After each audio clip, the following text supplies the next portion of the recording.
Oke. Ready? Aduh, putus-putus nih saya. Sudah. Baik. Selamat sore semuanya. Selamat berpuasa buat teman-teman yang sedang beribadah puasa hari ini. Dan selamat bergabung kembali dalam PHP ID Online Learning yang kesekian, ke-26 kalau nggak salah. Bersama kali ini dengan Kang Kresna, teman baik saya banget. Sudah lama kita kenalan dan saya tahu banget beliau seorang yang berkompeten di bidangnya, tapi sebagai entrepreneur juga punya jiwa sosial yang sangat tinggi banget. Jadi kalau teman-teman yang bisa mengenal beliau secara pribadi mungkin akan sangat beruntung bisa kenal dengan beliau. Hari ini beliau akan bercerita tentang seputar Codpolitan, lika-likunya mungkin akan jadi pelajaran yang berharga buat kita semua.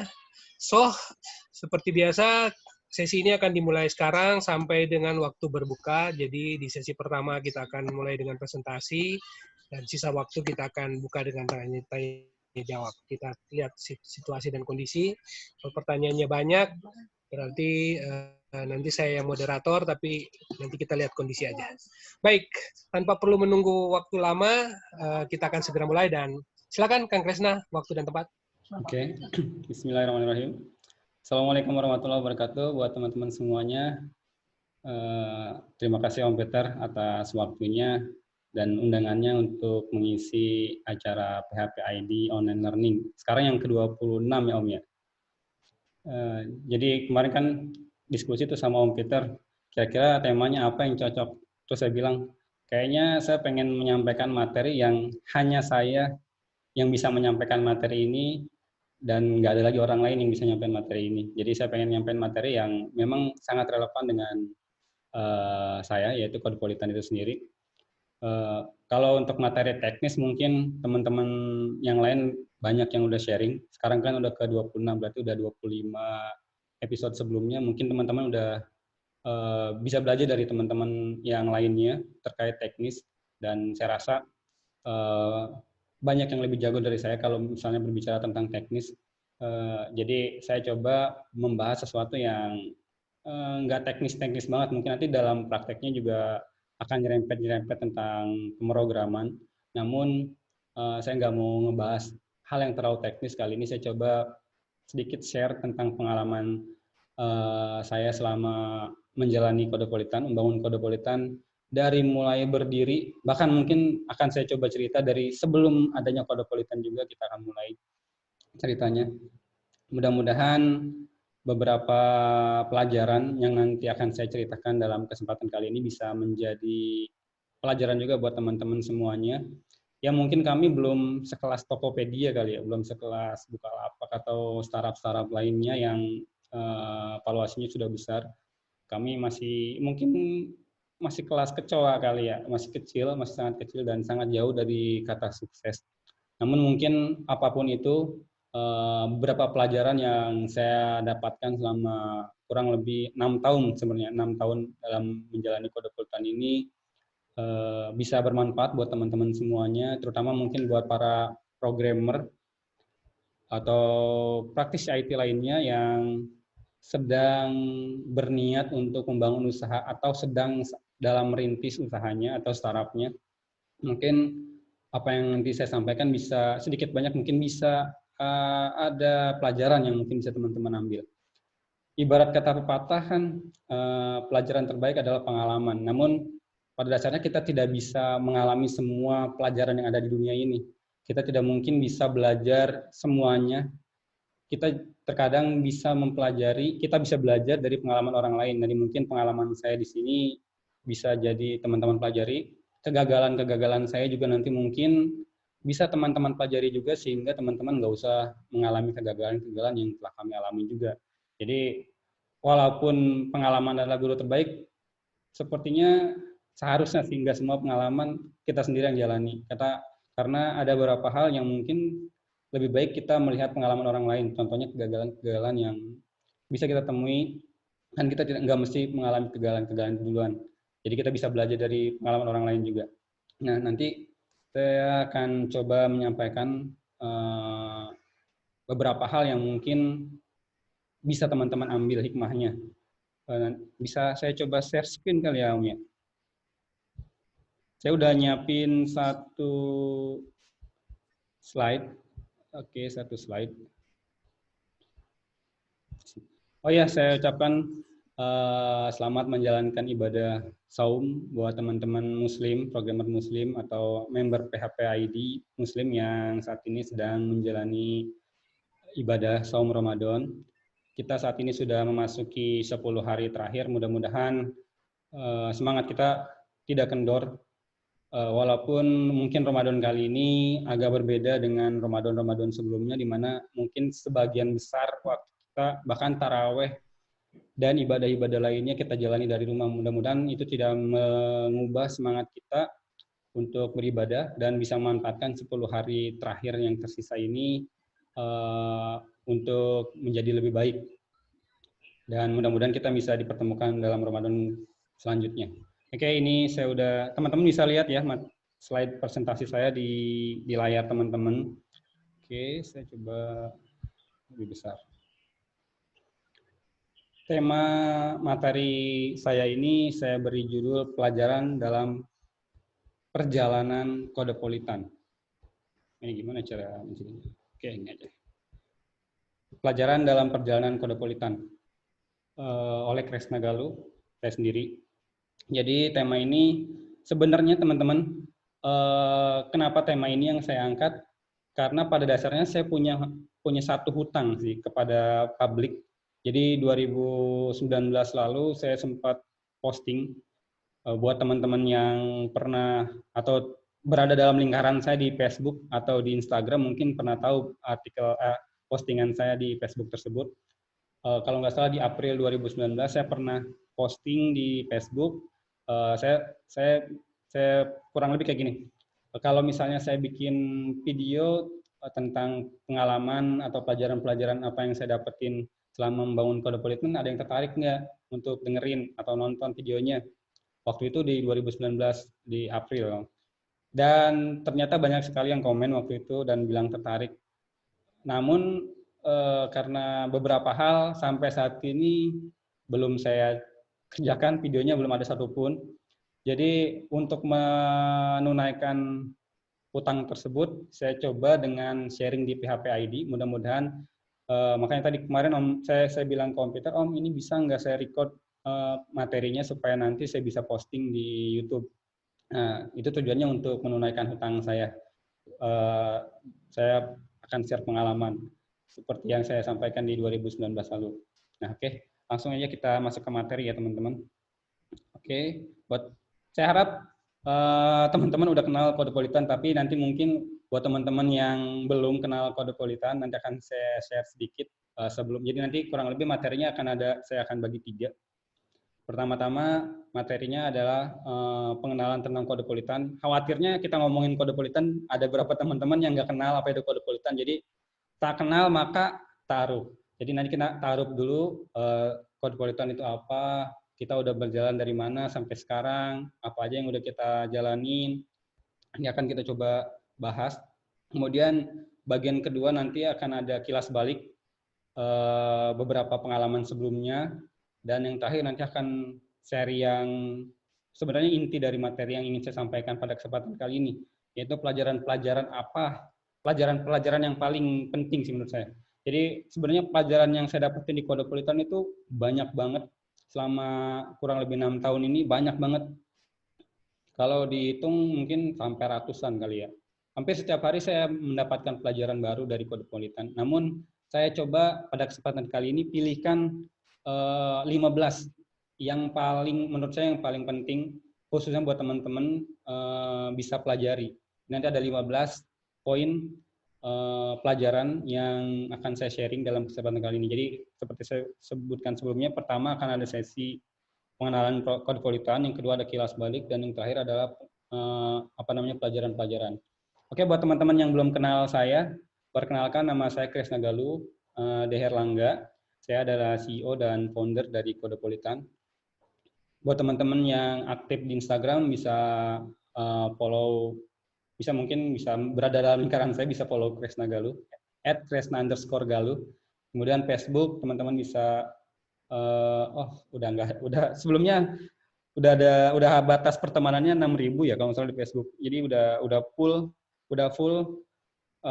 Tapi teman-teman bisa lihat Facebook saya di Kresna Galuh. Kemudian teman-teman bisa akses LinkedIn juga.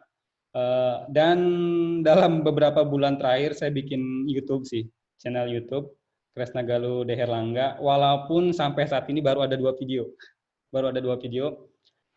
Mudah-mudahan kedepannya saya coba bisa sharing lagi di YouTube. Karena sebenarnya sekarang adalah waktu yang tepat. Makanya sekarang itu banyak YouTuber baru di YouTube. Dan terakhir, ini teman-teman bisa akses blog saya, kresnagaluh.com.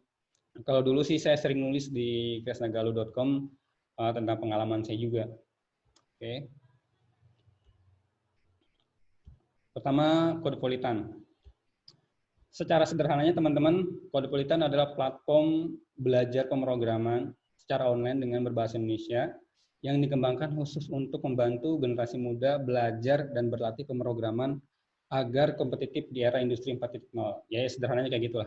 Nanti buat teman-teman yang belum tahu Codepolitan itu apa, teman-teman bisa langsung akses saja www.codepolitan.com. Nah, nanti itu langsung kelihatan sih. Sederhananya kita adalah platform belajar pemrograman online. Ya, kita ada kelas online di Codepolitan. Khususnya tentang pemrograman ya teman-teman. Kemudian kalau tadi saya bilang kan Codepolitan itu udah 6 tahun, tapi sebenarnya secara perusahaan kita berdiri baru 4 tahun sih. Jadi kita berdiri sebagai perusahaan itu 2016, di Februari 2016. Namun kalau secara online website ya, jadi awalnya kita bermula dari website doang, portal media itu di 2014. Kita pertama kali online website Codepolitan itu tanggal 17 Mei 2014. Itu pertama kali website Codepolitan online. Secara website ya, kita belum tahu apa-apa tentang bisnis, kita belum tahu tentang apa-apa tentang startup. Kalau sekarang mungkin udah teman-teman mungkin pasti udah kenal tentang startup karena banyak sekali literasi bagaimana cara mendirikan startup. Namun di 2014 startup itu belum kenal kita istilahnya, jadi kita bikin ya website aja, website codepolitan.com. Waktu itu media aja, bukan media malahan, kita sebatas blog waktu itu. Kemudian, di awal mula kita sebagai media terlebih dahulu sebagai portal berita. Kemudian lambat laun banyak perubahan terjadi. Ini selama 6 tahun ya, kalau oke lah saya sebutkan 6 tahun lah kita. Cuma sebagai perusahaan kita baru 4 tahun. Selama 6 tahun ini banyak banget perubahan yang teman-teman bisa lihat. Nanti mungkin di tengah-tengah akan di bagian kilas balik akan saya share tampilan pertama website Codepolitan. Oke, untuk layanan Codepolitan saat ini kita ada 2 teman-teman. Yang pertama online course, yang kedua coding bootcamp. Nah, online course ini kurang lebih adalah kelas online khususnya tentang pemrograman, banyak banget materinya. Sekarang itu udah ada 30-an kelas online kalau nggak salah. Kita ada banyak beragam kelas online yang ada di Codepolitan. Untuk bisa mengikutinya kita ada dua program belajar. Yang pertama program belajar beli kelas satuan. Jadi teman-teman bisa akses kelas-kelas tertentu. Misalnya teman-teman pengen belajar PHP, teman-teman bisa beli kelas PHP-nya. Ada juga misalnya belajar CI atau belajar Laravel, teman-teman bisa beli kelasnya tersebut, dan itu lifetime. Namun teman-teman bisa juga berlangganan. Berlangganan ini kayak Netflix lah, sederhananya kayak Netflix. Jadi teman-teman berlangganan bisa per 1 bulan, bisa per 4 bulan, atau bisa per 6 bulan. Untuk berlangganan ini kita kasih namanya program full stack membership. Jadi teman-teman bisa berlangganan dan bisa akses semua materi di Codepolitan. Saat ini sudah ada 1.200-an lebih materi yang ada di Codepolitan. Jadi kalau misalnya teman-teman subscribe atau berlangganan di membership Codepolitan itu langsung bisa akses semuanya. Yang kedua, kita ada coding bootcamp. Coding bootcamp ini kita kasih nama Developer School. Jadi sederhananya ini adalah program training. Jadi bootcamp gitu loh. Jadi ada materi belajar training selama 1 minggu di Codepolitan. bedanya coding bootcamp Codepolitan dengan yang lainnya adalah kita menerapkan sistem karantina.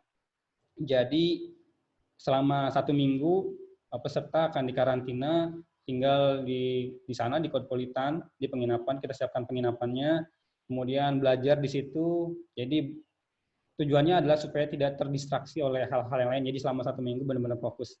Dan terbukti buat teman-teman yang sudah mengikuti program coding bootcamp ini banyak perkembangan karena selama 1 minggu mereka memang belajar coding aja udah.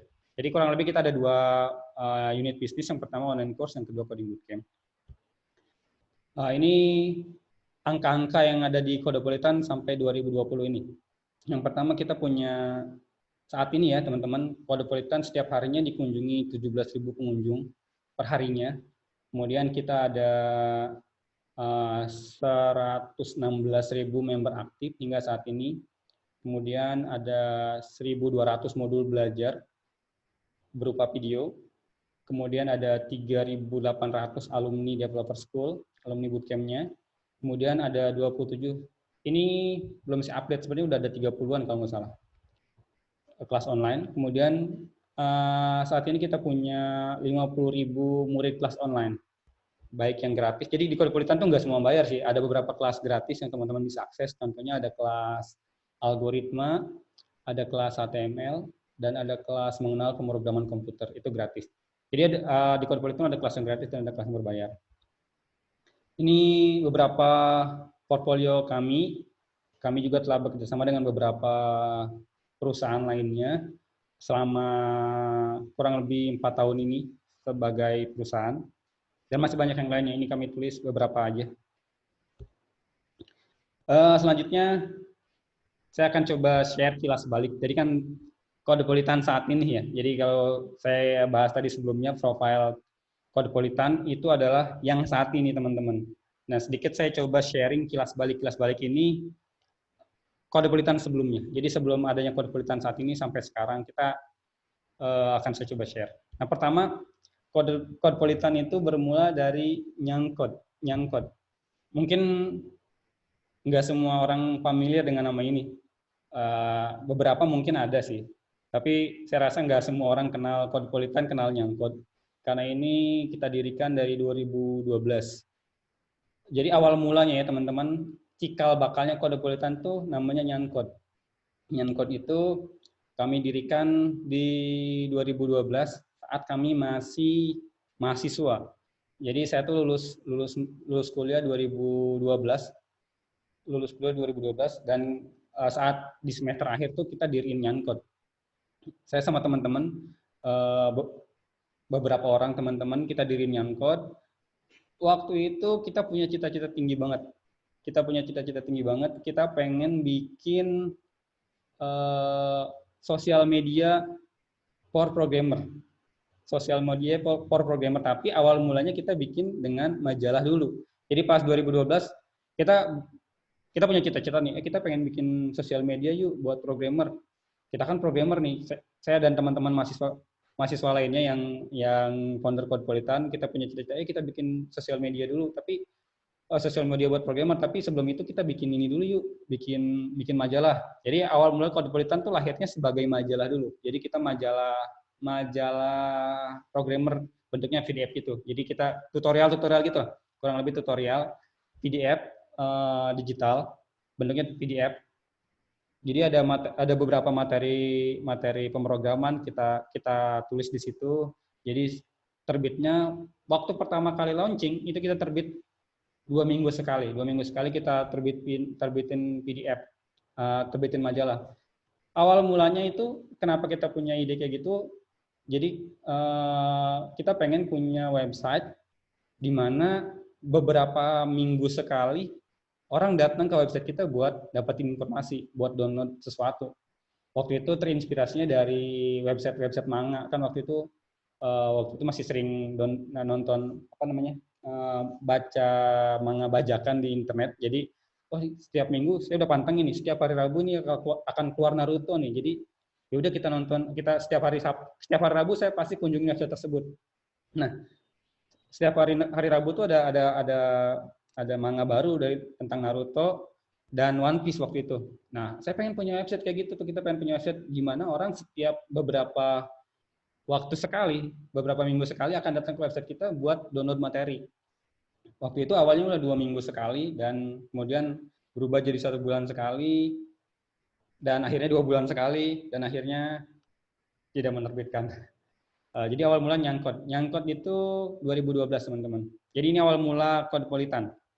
Nah ini websitenya. Websitenya pertama kali launching kita websitenya namanya waktu itu pakai blogspot, nyankod.blogspot.com.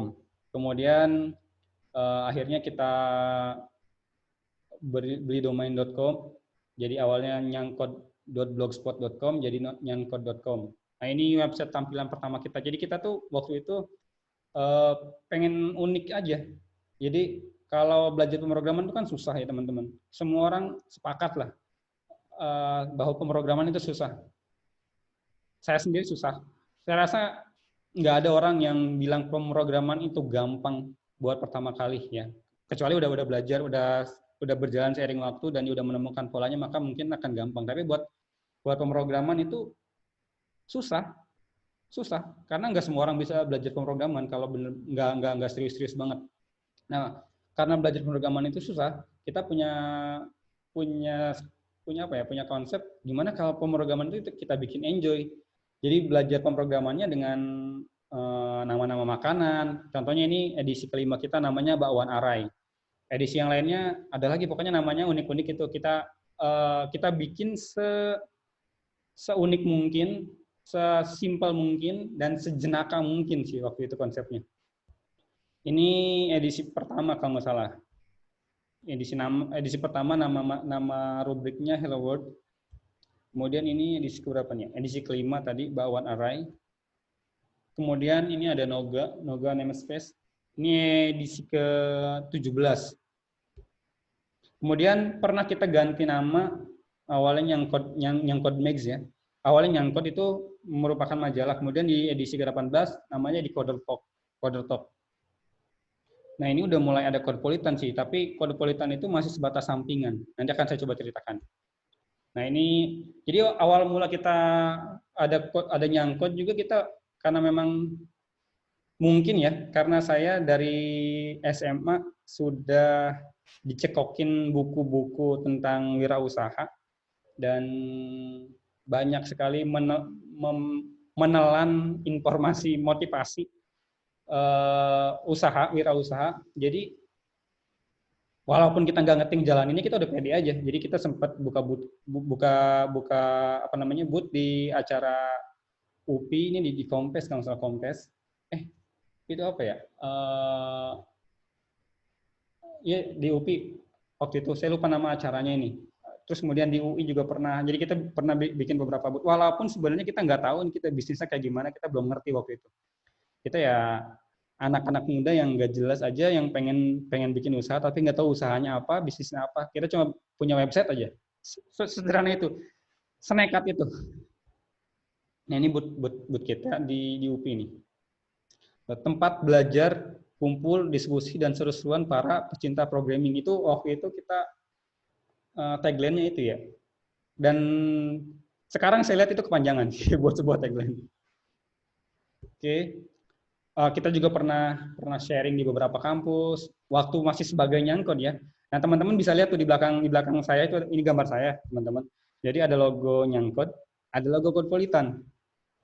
Jadi ini menarik sih, ini belum pernah saya ungkap ke publik ya. Jadi mungkin teman-teman yang ada di sini, yang sekarang ikutan acara ini, dan menyaksikan sekarang saya live, ini baru pertama kali saya buka. Jadi awal mula Codepolitan itu sebenarnya kita desain di bawah Nyangkod. Jadi Nyangkod itu awal mula ya, ini teman-teman. Awal mula itu Nyangkod itu ya mungkin holdingnya lah, induknya. Kemudian kita bikin produk namanya Codepolitan. Namun berjalannya waktu ternyata Codepolitan justru yang lebih potensial dan lebih banyak diminati. Akhirnya ya berjalannya waktu, akhirnya kita take out Nyangkodnya dan kita besarkan Codepolitannya. Ya awal mula kita Nyangkod, cuma akhirnya berjalannya waktu kita bikin Codepolitan, ternyata Codepolitannya rame, dan yang code-nya nggak diterima orang, nggak sepi banget. Akhirnya ya udah kita fokus di Codepolitan. Kayaknya ini nih yang perlu kita besarkan. Nah, ini kita juga pernah masuk media di Tekin Asia. Nyangkut ingin orang Indonesia belajar pemrograman dengan bahasa rakyat. Ini tahun 2014 loh, kita udah pernah masuk media. Ini Codepolitan udah ada, teman-teman. Tapi Codepolitannya baru sebatas blog gitu loh. Kita pernah masuk juga di ini majalah Chip. Belajar coding tidak perlu pusing. Ini yang ada di sini nih, yang ada di sebelah kanan ini teman-teman, ini foundernya Nyankod. Banyak banget ya. Oke, nah ini kemudian ini adalah logo pertama Codepolitan. Jadi teman-teman, Codepolitan itu lahirnya unik banget. Lahirnya unik banget dan radikal banget lahirnya. Jadi waktu itu teman-teman founder Nyankod ya waktu itu sudah mulai vakum tuh kita. Sudah mulai vakum karena sebagian sudah ada yang bekerja. Jadi ketika habis lulus nih, saya lulus dan teman-teman lulus, ada yang sudah kerja, ada yang sedang menyelesaikan skripsi dan lain sebagainya. Akhirnya kita vakum lah di Nyangkod tuh kan. Kemudian suatu hari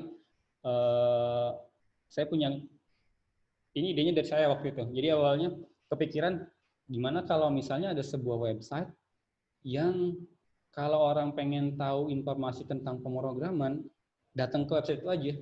Kan setiap website atau setiap teknologi biasanya kan punya blog masing-masing, punya berita masing-masing tentang teknologinya. Gimana kalau kita rangkum dan orang nggak usah datang ke website masing-masing teknologi tersebut, cukup datang ke Codepolitan setiap hari dan kita update berita. Nah, sesederhana itu sih awal mula idenya. Saya kepikiran waktu itu bikin awal kemula kepikiran ide itu, yaudah daripada repot-repot langsung aja lah. Waktu itu Nyangkut udah ada teman, Nyangkut udah ada.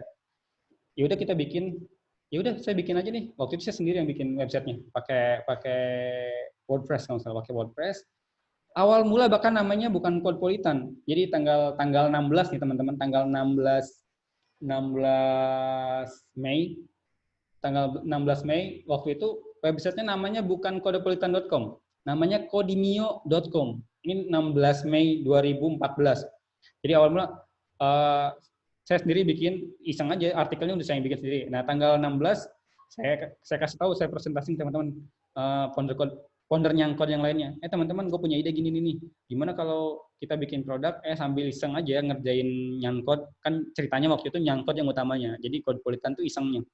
Iseng aja sambil jalanin Nyangkod, kita bikin ini aja nih. Kayaknya belum ada nih website portal berita semacam Tekin Asia, semacam Daily Sosial, semacam Detik, tapi fokus membahas pemrograman dan teknologi. Belum ada nih. Jadi kalau kita bikin kayaknya bakal bagus deh. Ya buat promosi Nyangkod gitu. Waktu itu awalnya Codepolitan tuh buat promosi Nyangkod sebenarnya. Teman-teman setuju tuh. Waktu itu namanya Codimio. Terus kata teman-teman, kayaknya nama Codimio kurang keren deh. Akhirnya kan kita waktu itu tanggal 16 Mei itu kita jajak pendapat. Ya udah, ada nama lebih keren nggak? Akhirnya kita sepakat namanya Codepolitan. Codepolitan. Akhirnya tanggal 16 itu namanya masih Codimio, tanggal 17 launching langsung jadi Codepolitan. Dengan ada dua artikel saya. Langsung teman-teman saya undang buat nulis artikel juga, dan akhirnya udah kerjaan kita setiap hari bikin artikel aja, bikin artikel baru. Waktu itu satu minggu. Jadi teman-teman Nyangkod itu ada beberapa orang, masing-masing punya tanggung jawab buat nulis artikel minimal 1 minggu 1 kali. Sesederhana itu. Nah, ini pertama kali website Codepolitan.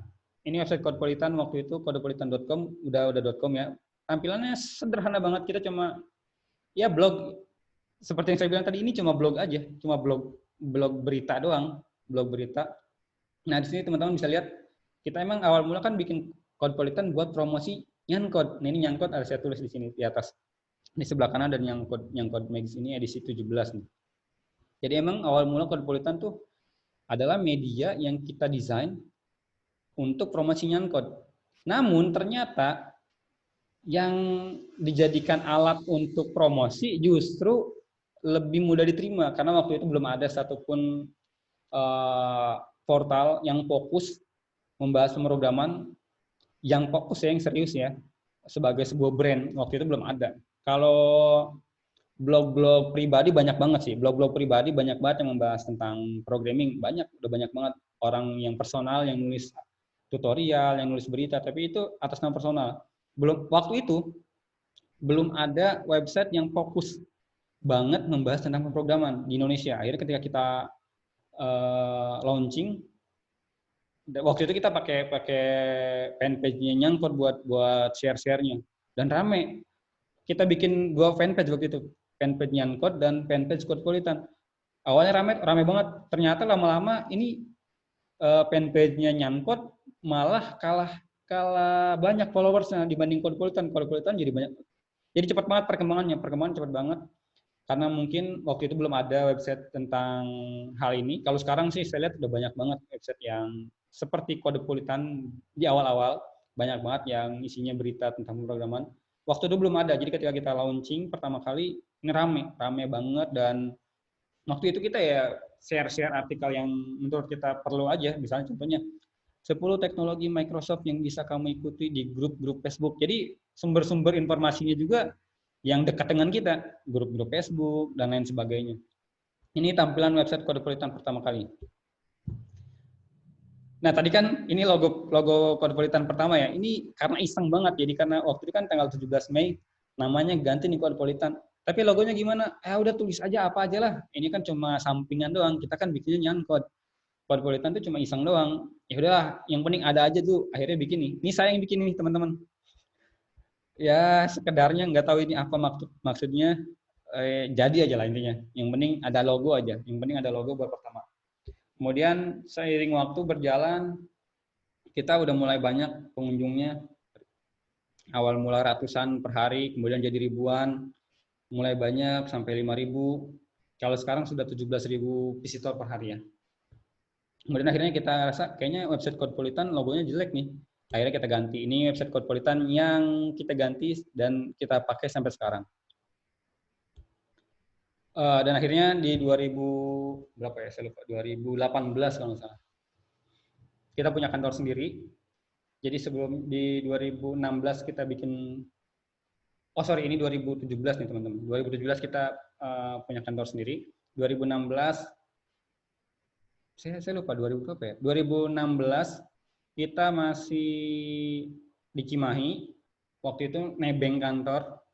Terus 2016 juga kita nebeng sama Decoding. Jadi teman-teman, Decoding itu dulu kan Mas Naren udah punya kantor tuh Decoding. Jadi waktu awal-awal mula kita nebeng sama Decoding sih. Jadi kita ngantor di Decoding Space.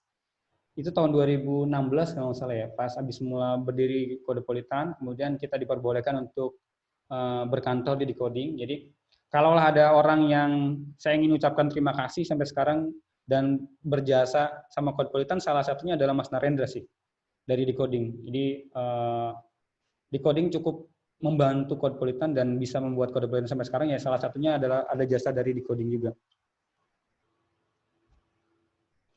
Oke, lanjut. Oh ya, ini ada promo. Sekarang buat teman-teman, sekarang kita ada promo ya. Teman-teman bisa lihat di Codepolitan, sekarang kita ada selama Ramadan ini kita ada promo 50%. Oke, sekarang masuk ke materi yang sebenarnya ingin saya sampaikan adalah yang ini.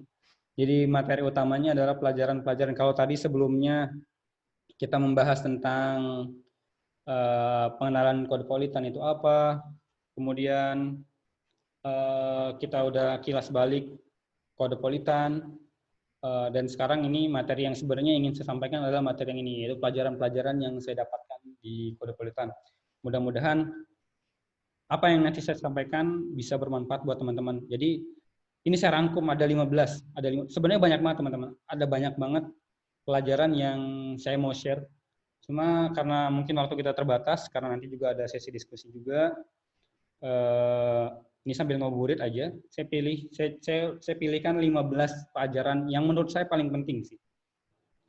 Ini bisa berguna buat teman-teman yang mungkin saat ini punya cita-cita pengen bikin perusahaan, programmer khususnya programmer yang pengen bikin perusahaan. Ya mungkin beberapa pelajaran yang kami dapatkan bisa dijadikan referensi buat teman-teman atau paling enggak jadi pelajaran juga lah. Nah, oke, kita mulai aja dengan pelajaran pertama. Pelajaran pertama ini yang pertama kali memukul saya ya, pertama kali memukul saya karena teman-teman, for information, saya dan semua founder Codepolitan adalah programmer. Jadi kita tuh nggak ada desainer, kita nggak ada orang bisnis, semua founder Codepolitan adalah programmer. Semua founder Codepolitan adalah programmer. Jadi kita tuh bermula dari orang teknis semua. Ya kita hobi ngoding, makanya kita awal mula bikin Nyankod, bikin majalah programmer, karena memang kita orang teknis. Kita nggak ngerti bisnis. Saya sama sekali nggak punya pendidikan latar belakang di bisnis. Ya saya pernah berdagang sebelumnya. Waktu SD saya pernah dagang, SMP juga. Kemudian saya pernah ikutan MLM juga.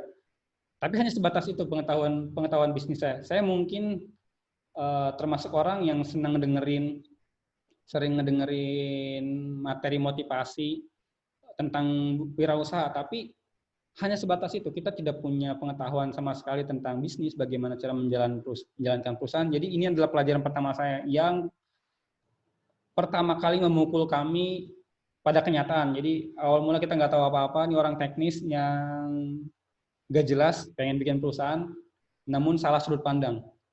Jadi pelajaran pertama yang saya ingin sampaikan ke teman-teman adalah perangkat lunak atau program atau software atau apapun itu, saya ulangi, membangun perangkat lunak atau membangun aplikasi atau membangun software itu tidak sama dengan membangun bisnis, apalagi membangun perusahaan. Jadi teman-teman, mungkin beberapa dari teman-teman yang programmer ya, paling tidak saya waktu itu dan teman-teman Codepolitan merasa ketika kita membangun sebuah website itu seperti kita udah sukses aja. Jadi gini, balik ke belakang dulu deh, balik ke belakang. Jadi kalau misalnya dulu teman-teman yang terkenal kan waktu itu Kaskus ya, Kaskus. Waktu itu Kaskus terkenal di Indonesia dan waktu itu kita rasa kayaknya kita bisa deh bikin Kaskus. Kita ngerasa bisa bikin Kaskus dan ngerasa dengan kita bisa bikin program itu kita ngerasa bisa bikin perusahaannya. Jadi itu yang apa ya, yang naiknya kita. Nah ini yang akhirnya sebenarnya saya rasa dialami juga sama banyak programmer lainnya. Waktu awal mula Gojek muncul kan di Indonesia waktu itu tahun berapa ya? 2017 atau 2018 saya lupa. Pokoknya Gojek rame lah, Gojek rame di Indonesia, udah rame di Indonesia akhirnya banyak programmer yang bikin aplikasi serupa Gojek kan. Saya lupa namanya, banyak banget lah waktu itu, ada apalah, kangen Jack lah atau apalah. Jadi banyak sekali. Karena di mata programmer, oh gue bisa nih bikin aplikasinya nih, gue bisa bikin Gojek. Padahal yang dia bikin hanya aplikasi yang serupa dengan Gojek, bukan bikin Gojek. Gojek adalah perusahaan. Jadi ketika kita berbicara Gojek, maka itu ada bisnisnya, ada marketingnya, ada negosiasi dan lain sebagainya, banyak banget bidang-bidang atau hal-hal yang ada di dalam Gojek itu sendiri. Jadi ketika bikin Gojek, bikin aplikasi serupa Gojek itu bukan bikin perusahaan Gojek. Nah itu yang fakta pertama yang ketika kita pertama bikin Codepolitan, kita langsung ditampar. Oh, saya bikin website nih, saya bisa bikin website, saya bisa bikin media sosial for programmer. Codingnya bisa. Tapi ketika bisa bikin aplikasi, dan ketika bisa bikin program, bahkan bisa bikin websitenya, bukan berarti kita bisa bikin web perusahaannya. Bukan berarti kita bisa bikin bisnisnya. Karena aplikasi atau perangkat lunak atau website itu hanyalah salah satu bagian yang ada dalam perusahaan. Perusahaan itu lebih luas lagi ya. Teman-teman ketika berbicara perusahaan, teman-teman berbicara tentang interface websitenya, otomatis membutuhkan desain, terus marketingnya bagaimana, manajerialnya seperti apa, keuangannya bagaimana, dan itu saya ketahui ya setelah saya menjalani Codepolitan. Jadi awal mula saya adalah orang teknis dan teman-teman teman-teman Codepolitan lainnya adalah orang teknis. Mungkin waktu itu kami melihat segala sesuatu dari sudut pandang teknis. Jadi ketika kita rasa, oh kita bisa bikin ini, maka kita bisa bikin perusahaannya. Oh saya bisa bikin ini, saya bisa bikin perusahaannya. Padahal nggak kayak gitu. Jadi bikin website itu hanyalah salah satu bagian, atau bikin teknologi hanyalah salah satu bagian dalam bisnis ini atau dalam perusahaan ini. Ya mungkin ini adalah dapurnya. Website ini adalah dapurnya. Perusahaannya mungkin tidak bisa Gojek mungkin tidak akan bisa sebesar sekarang tanpa aplikasi Gojek. Tapi hanya membuat aplikasi Gojek saja itu bukan berarti membuat perusahaan Gojek. Itu intinya teman-teman.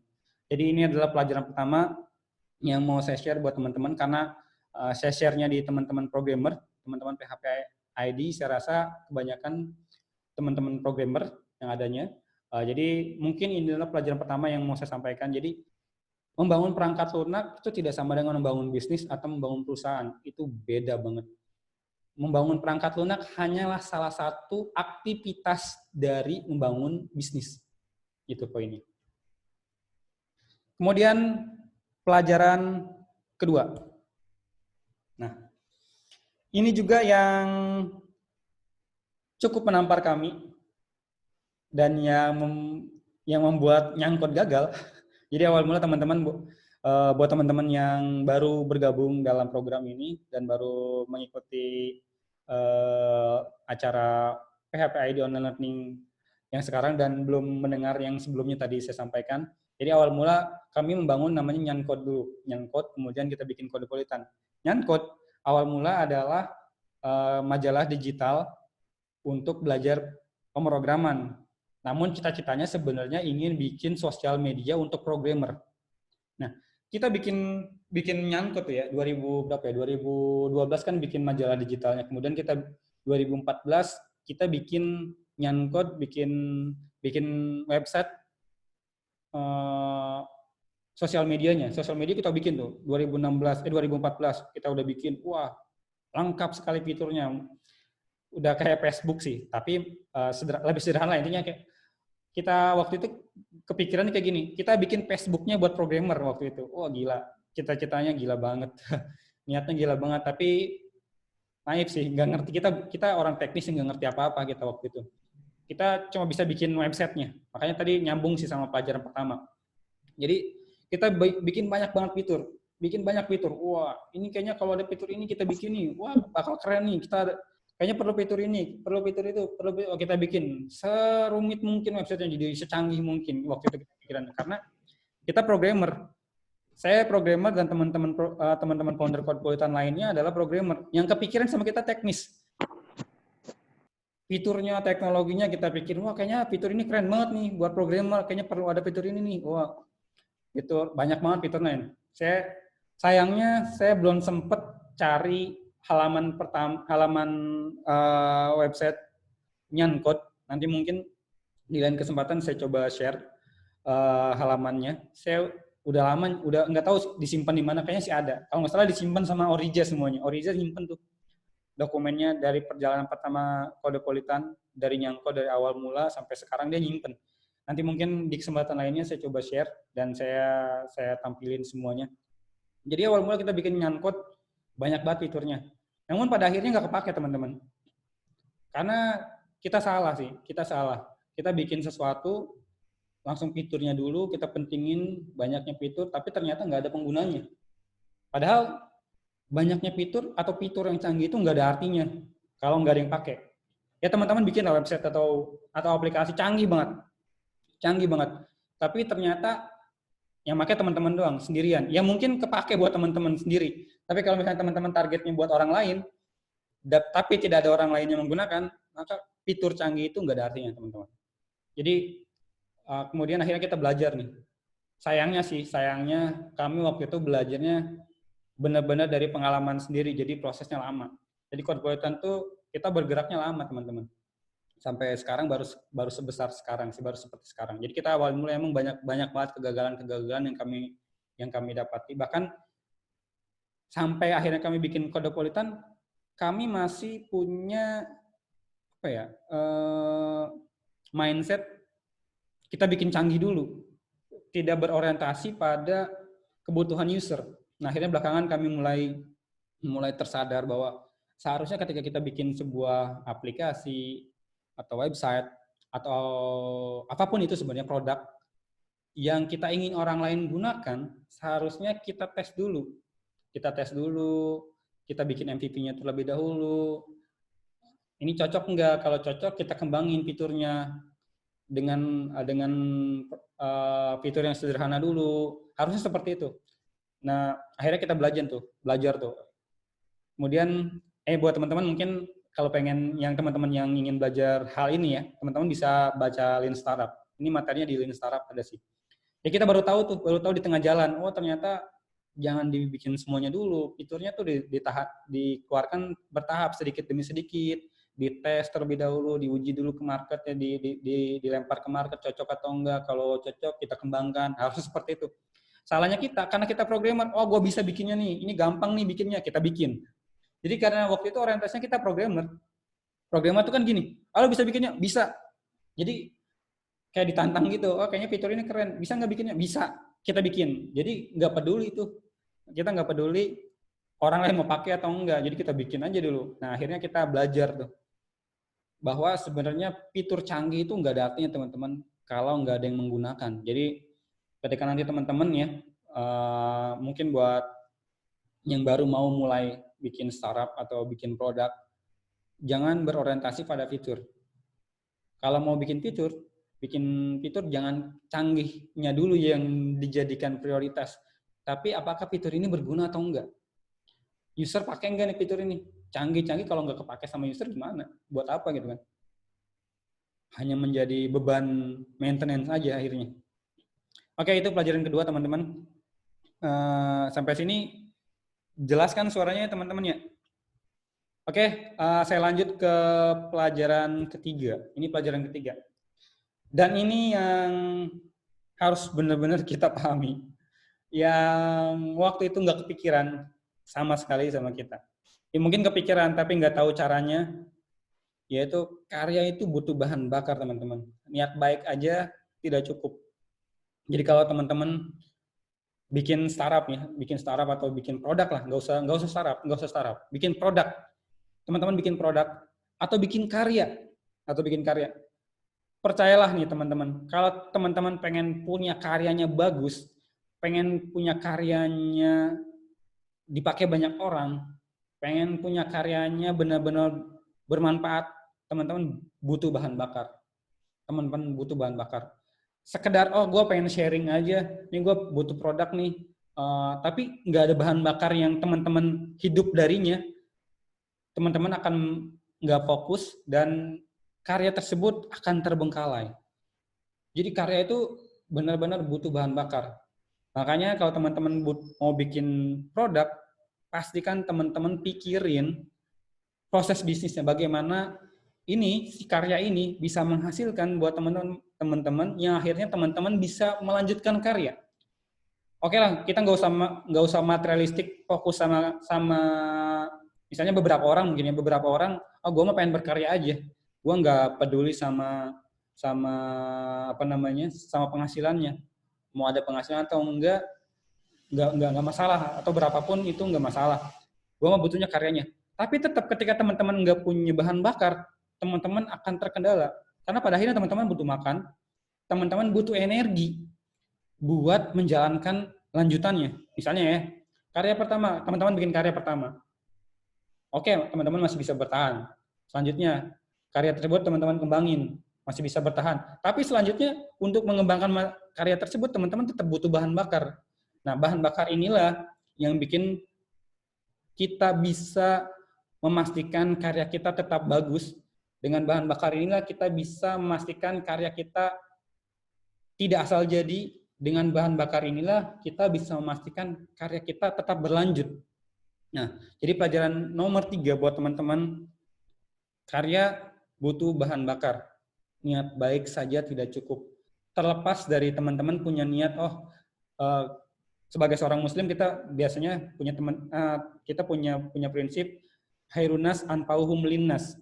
Jadi sebaik-baiknya manusia itu adalah yang bermanfaat bagi orang lain. Tapi tetap teman-teman punya cita-cita ingin bermanfaat buat orang lain, ingin teman-teman karyanya berguna buat orang lain.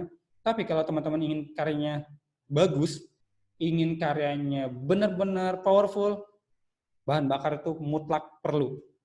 Jadi ini pelajaran nomor 3, teman-teman. Selanjutnya, ini juga yang cukup memukul kami sih, cukup memukul kami. Dan ini akhirnya yang sering saya sampaikan ketika saya sharing di manapun. Biasanya kan kadang-kadang buat mahasiswa sih, biasanya mahasiswa baru, ya wah gue pengen bikin usaha, pengen bikin bisnis. Terkadang mereka, mungkin termasuk saya di awal-awal ya, akhirnya underestimate kepada pekerja.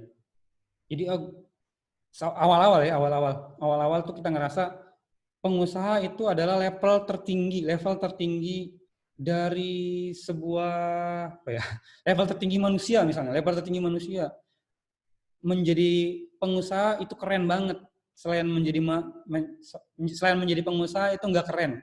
Saya sederhanakan adalah menjadi pekerja itu nggak keren awal mula dulu. Dan ternyata ini mindset ini salah, teman-teman. Percayalah, menjadi pengusaha, menjadi self employer atau mau jadi pekerja sekalipun itu sama. Dan kita nggak boleh beranggapan bahwa pengusaha itu levelnya lebih tinggi dari yang lainnya, dari pekerja. Semua sama sebenarnya, itu hanya sebatas pilihan saja. Ini hanya pilihan. Ini khusus buat teman-teman ya, buat teman-teman yang mau bikin perusahaan. Jadi teman-teman jangan sampai punya pikiran bahwa teman-teman pengusaha itu punya derajat lebih tinggi dibanding pekerja. Ini salah besar kalau punya pikiran seperti ini. Ini hanya hanya pilihan saja sih. Ini hanya jalan hidup aja. Hanya pilihan saja. Itu seperti lebih bagus mana warna merah dan warna kuning. Yang nggak ada yang lebih bagus ya, teman-teman yang suka warna merah silahkan pilih warna merah. Teman-teman yang suka warna kuning silahkan pilih warna kuning. Tidak ada warna yang lebih bagus antara warna merah dan warna kuning. Itu hanya pilihan saja. Teman-teman yang ingin jadi pengusaha silahkan jadi pengusaha. Teman-teman yang ingin jadi pekerja silahkan menjadi pekerja. Jadi ini harus paham hal-hal ini. Jadi jangan sampai kita menganggap bahwa menjadi pekerja itu levelnya di bawah pengusaha. Jadi buat teman-teman yang gue belum bisa bikin usaha nih, gue masih kerja di orang lain. Emang apa masalahnya? Dengan bekerja pada orang lain? Tidak ada masalah sama sekali. Buat yang punya pengusaha, ya buat pengusaha juga belum tentu lebih nyaman dari pekerja. Teman-teman yang saat ini bekerja pada orang lain mungkin hidupnya lebih enak dibanding pengusaha itu sendiri. Teman-teman yang bekerja sama orang lain, misalnya saat ini masih bekerja, misalnya menjadi programmer di sebuah perusahaan, mungkin hidupnya lebih nyaman dibanding foundernya itu sendiri, teman-teman. Teman-teman programmer mungkin bekerja 8 jam sehari. Foundernya mungkin bisa 12 jam sehari. Atau mungkin susah tidur gara-gara mikirin perusahaannya. Teman-teman yang programmer misalnya, teman-teman bisa tidur nyaman, bisa dapat kepastian, bulan ini gue masuk kerja nih. Misalnya teman-teman memutuskan, oke, gue bekerja di sebuah perusahaan, maka mutlak bulan depan teman-teman dapat gaji. Buat pengusaha belum tentu, gue memutuskan untuk usaha nih, bulan depan belum tentu teman-teman punya duit. Ya mungkin kalau punya duit mungkin bisa lebih gede, tapi belum tentu juga bahagia gitu kan. Maksudnya ini saya mau tekankan bahwa teman-teman yang saat ini menjadi pekerja atau menjadi programmer atau bekerja pada perusahaan orang lain, tidak masalah dengan hal tersebut. Jadi, dan buat teman-teman pengusaha jangan merasa lebih tinggi dari teman-teman yang lain. Ini hanya sebuah jalan saja sih menurut saya.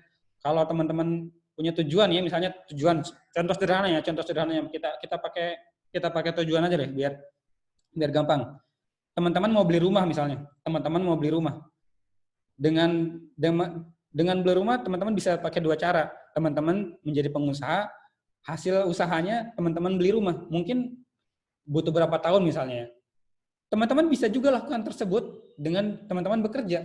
Jadi itu hanya sebuah pilihan saja sih, tidak ada masalahnya selama nanti teman-teman sampai pada target teman-teman yaitu beli rumah, apapun jalannya, selama itu baik, itu tidak masalah. Jadi tidak ada masalah dengan menjadi pengusaha, tidak ada masalah dengan menjadi pekerja. Itu hanya pilihan saja teman-teman. Oke, itu pelajaran nomor 4. Bentar. Oke, masih banyak waktu. Soalnya masih ada berapa lagi nih? Saya baru sampai 4. Mungkin akan saya percepat kali ya. Oke, ini pelajaran nomor 5 teman-teman. Ini juga penting banget. Penting banget. Dan ini berkali-kali membuat kami melakukan kesalahan. Jadi teman-teman, peluang itu banyak banget. Peluang itu banyak banget. Misalnya teman-teman ya, mau usaha, itu peluang banyak banget, serius. Peluang banyak banget. Yang sederhana aja ya, sederhana teman-teman.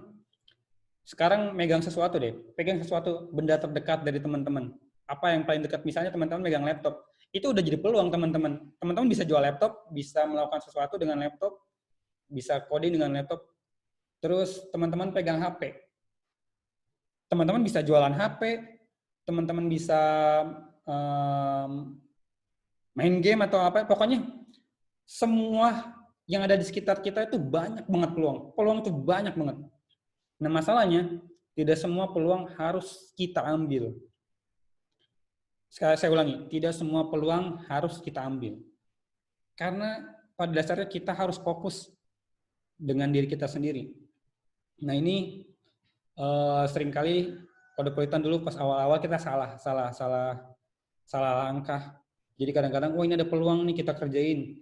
Oh ini ada peluang nih kita kerjain. Pada akhirnya kita tidak tajam dalam satu bidang. Kita kesulitan. Kita nih apa nih?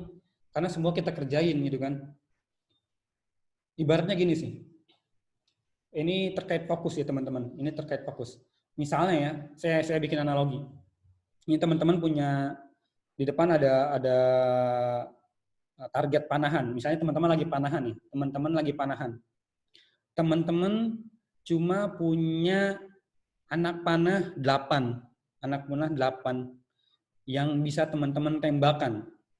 Di depan teman-teman ada target panahan berdiri. Nah, ada target panahan berdiri. Dan itu udah siap. Teman-teman seharusnya, teman-teman di awal ngejar itu tuh, ngejar target panahan itu. Nah, di tangan teman-teman cuma ada 8 anak panah. Bayangkan kalau misalnya teman-teman nggak fokus.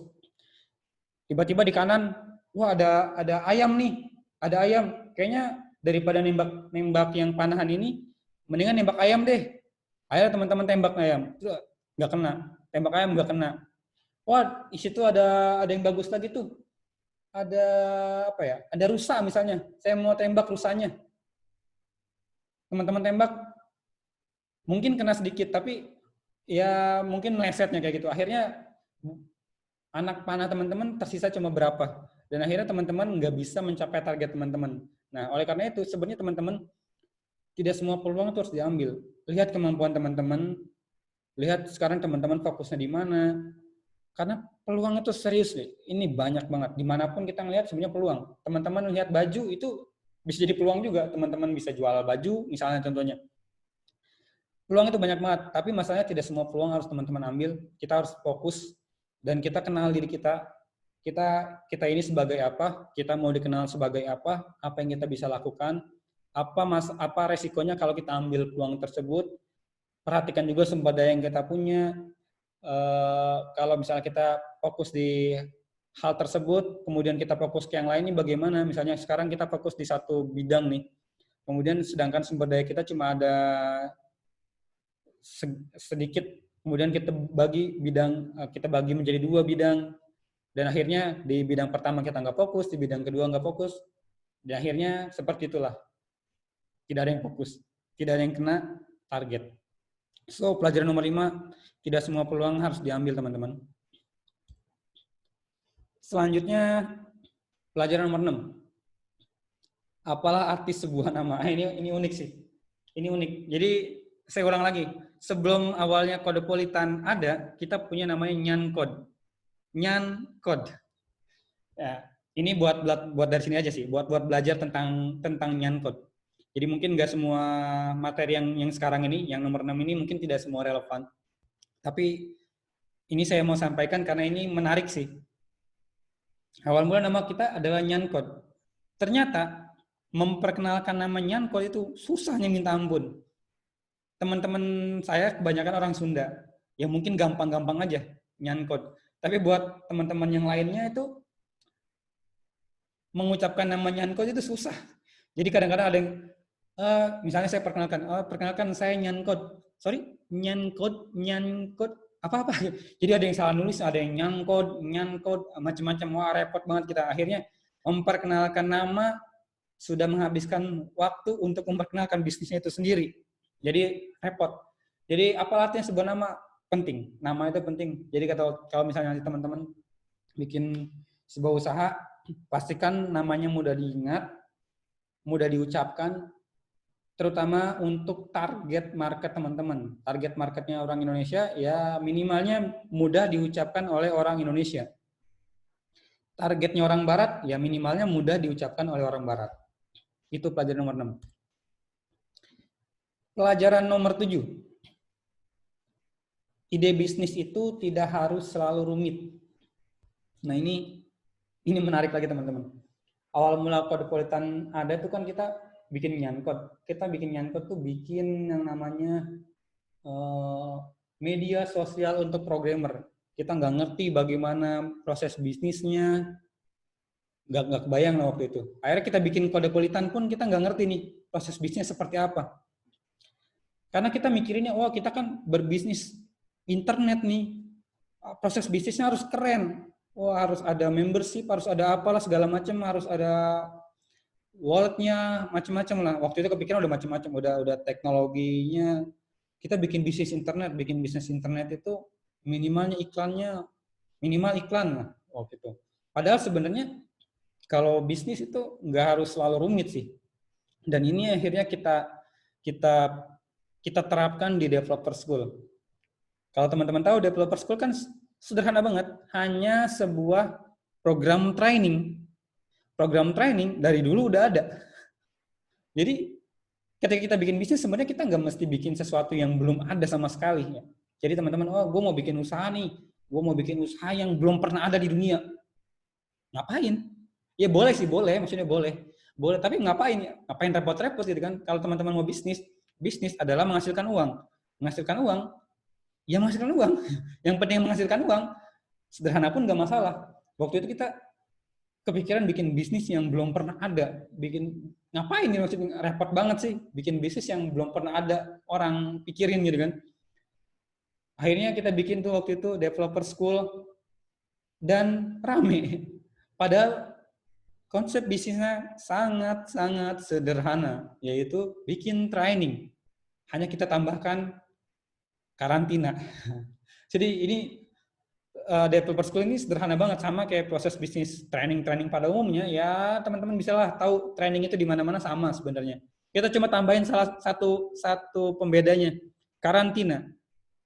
Di Codepolitan itu teman-teman training, tapi teman-teman bisa fokus belajar dengan karantina. Teman-teman menginap di Codepolitan, belajar di Codepolitan, selama seminggu teman-teman makannya dari Codepolitan, teman-teman nggak usah mikirin makan, teman-teman nggak usah mikirin tidurnya di mana, teman-teman nggak usah mikirin internetnya dari mana, belajarnya apa, udah fokus aja belajar.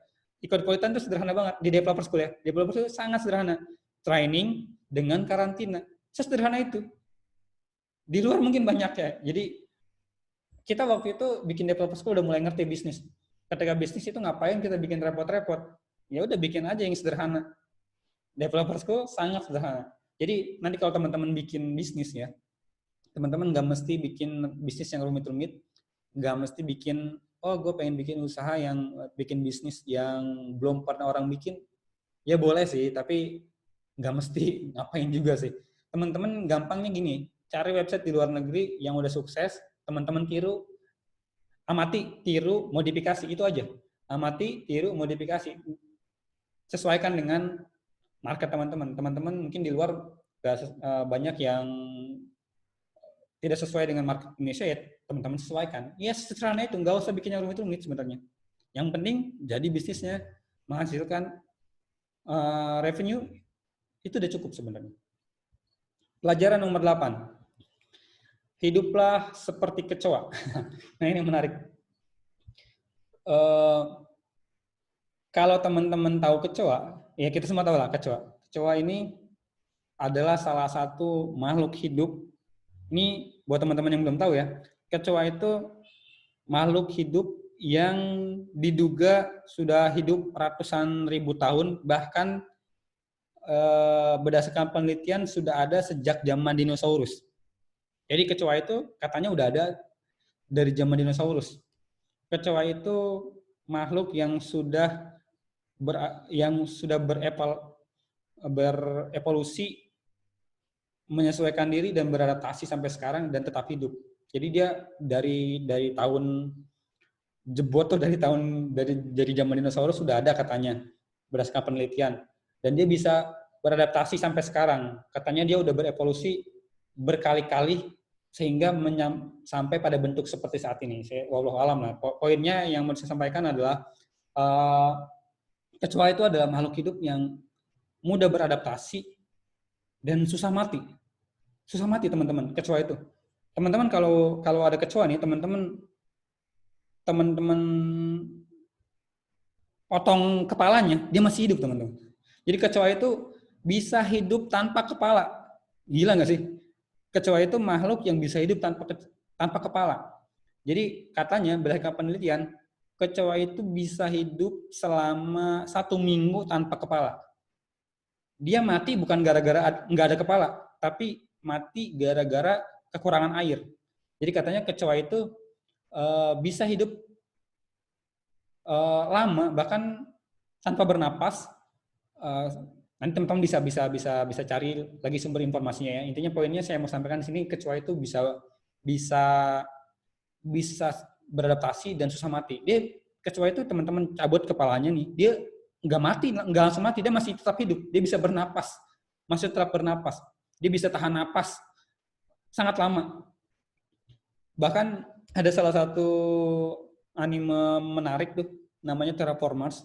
Ini saya pernah nonton. Jadi anime ini bercerita tentang manusia pengen hidup di Mars, di planet Mars, tapi untuk menyesuaikan planet Mars dikirim kecoa terlebih dahulu. Namanya Terraformers. Jadi dikirim kecoa dan kecoa bisa beradaptasi di sana sehingga ratusan tahun planet Mars sudah bisa dihuni oleh manusia, maka manusia pindah ke sana. Kurang lebih seperti itu. Jadi dikirimnya kecoa dulu. Kenapa? Karena kecoa itu makhluk yang bisa beradaptasi. Kejauhan. Jadi poinnya adalah kecoa itu susah mati. Nah, kalau teman-teman mau berbisnis, hiduplah seperti kecoa. Kecoa itu susah mati. Kecoa itu susah mati. Beradaptasi dalam situasi apapun. Contohnya sekarang nih, teman-teman, sekarang kan lagi situasi COVID-19. Teman-teman pengusaha, kalau teman-teman mau jadi pengusaha, senantiasa berpikir bagaimana caranya beradaptasi dan bertahan hidup. Apapun keadaannya, teman-teman harus tetap hidup. Karena pengusaha itu ini kembali ke pelajaran sebelumnya, tanpa mendiskreditkan selain pengusaha. Kalau teman-teman mau jadi pengusaha itu kan punya beberapa karyawan, punya tanggung jawab yang harus teman-teman penuhi haknya. Nah, kalau teman-teman ingin jadi pengusaha, hidupnya seperti kecoa. Selalu beradaptasi, belajar terus. Makanya pengusaha itu sebenarnya adalah pembelajar sejati. Jadi teman-teman harus belajar apapun, harus beradaptasi dalam situasi apapun. Senantiasa lihat keadaan, oh sekarang ini seperti ini, harus seperti ini. Sekarang keadaannya seperti ini. Bisnis gue turun nih. Apa cara terbaik supaya bisnisnya naik kembali? Intinya teman-teman harus beradaptasi dalam keadaan apapun. Oke, pelajaran nomor 9. Ini udah sering sih, motivator ini pasti bilang kayak gini, atau mentor-mentor startup pasti bilang kayak gini, mulailah dari solusi, mulai dari masalah dan solusi dan kebermanfaatan. Jadi ini saya coba mengingatkan kembali, kalau teman-teman, ini dari Code-Politan ya, perjalanan Code-Politan. Jadi apapun yang saya sampaikan dari awal sampai pelajaran nomor 9 ini, itu murni pelajaran kami di Codpolitan. Saya nggak tahu, mungkin nggak sepenuhnya relevan dengan teman-teman, nggak sepenuhnya sesuai dengan buku, nggak sepenuhnya sesuai dengan bisnis-bisnis yang lain. Jadi pelajaran-pelajaran yang saya sampaikan sampai nomor 9 ini adalah murni apa yang kami alami. Jadi belum tentu ya diterapkan di bidang yang lain akan cocok. Belum tentu. Jadi ini yang kami terapkan di Codpolitan. Kenapa Codpolitan? Jadi awal mula nyangkot jalan. Kemudian kita bikin Codpolitan dan Codpolitan rame. Setelah kami analisa, ternyata Codpolitan memulai segala sesuatu dengan kebermanfaatan dan solusi. Waktu itu kan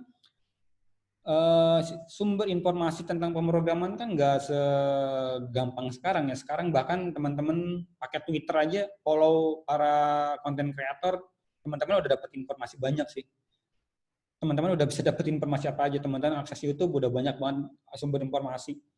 Teman-teman waktu itu ya, akses informasi tentang pemrograman ya tersebar. Kita pengen menyederhanakan itu. Kita pengen update informasi tentang pemrograman berada dalam satu platform, dalam satu website. Teman-teman mau nyari informasi tentang Laravel, mau nyari informasi tentang CI, mau nyari informasi tentang PHP atau JavaScript atau teknologi lainnya atau teknologi terbaru, nggak usah kemana-mana, datang aja Codpolitan waktu itu ya. Kita bermula dari pemikiran sederhana itu. Jadi kita pengen jadi solusi orang dapat informasi gampang dan bermanfaat. Kita pengen itu aja sih. Dan akhirnya Codpolitan diterima. Kenapa Nyangkot tidak terima? Karena kita waktu itu mikirnya udah kejauhan sih. Kita pengen bikin sosial media untuk programmer. Padahal programmer apakah butuh itu? Jadi nggak tahu butuh apa enggak, kita bikinin. Nah, sedangkan Codpolitan kenapa diterima? Karena memang kita bikin sesuatu yang memang dibutuhkan, menjadi solusi. Jadi kalau misalnya teman-teman nanti bikin sesuatu, bikin produk lah, nggak mesti bisnis ya. Ketika saya berbicara hal ini, nggak mesti terkait tentang bisnis. Teman-teman bisa bikin produk apapun itu, mulailah dengan yang menjadi solusi. Dan yang pasti bermanfaat. Pelajaran nomor 9. Kita masih ada 6 lagi ya. Next. Pelajaran nomor 10. Jalan tak hanya lurus, bersiap untuk berbelok kapan saja. Nah ini teman-teman, coba cari deh jalan dimanapun itu, nggak ada kan jalan yang lurus, nggak ada jalan yang lurus terus, nggak ada. Jalan yang lurus itu paling panjang biasanya buat bandara sih, buat lepas landas atau di mana ya? Ya pokoknya di bandara mungkin jalan paling jauh yang lurus itu. Selain itu bahkan di tol sekalipun pasti belok-belok. Nah, kita harus paham bahwa jalan itu tidak hanya lurus. Kita harus siap belok kapan aja. Sebenarnya ini masih ada kaitannya tadi dengan hidup sebagai kecoa lah dan beberapa pelajaran-pelajaran lainnya. Jadi kalau misalnya teman-teman memutuskan untuk berwirausaha, ingin jadi programmer, teman-teman harus paham ini. Jalan itu tidak hanya lurus. Bersiap untuk berbelok kapan aja. Teman-teman jangan sekali-kali teman-teman merasa ide teman-teman itu mutlak benar. Misalnya teman-teman bikin sesuatu, jangan ngerasa, wah ide gue ini yang paling keren nih, gue harus kayak gini terus nih, ini keren banget, orang lain salah lah. Jangan pernah berpikiran seperti itu, jangan ngerasa ide kita adalah ide yang terbaik. Karena seiring berjalannya waktu, dunia itu berubah. Dan ada saatnya kita kadang-kadang harus berubah juga untuk bertahan. Seperti kecoa tadi. Kita kadang-kadang harus belok ke kanan, harus belok ke kiri juga untuk bertahan hidup. Nah, awal mula kan Codpolitan tuh kita bikin media ya. Codpolitan.com itu media informasi awal mulanya. Dan kita rasa media informasi itu susah. Waktu itu kita berjalan selama berapa tahun ya? 2 tahun, 3 tahun kalau nggak salah. Dari 2016 fokus di media, kemudian 2017, 2018 kita mulai kepikiran kayaknya ini kita fokus di bidang media aja akan repot. Yang pertama karena kita tidak sesuai dengan kemampuan teman-teman foundernya. Foundernya ya programmer semua dan introvert semua. Kalau media itu temen harus kadang-kadang harus liputan ke sana, liputan ke situ. Jadi kadang-kadang nggak cocok gitu kan. Dan kita lihat media itu bisnisnya waktu itu ya, nggak tahu sekarang dan saya belum analisa lagi.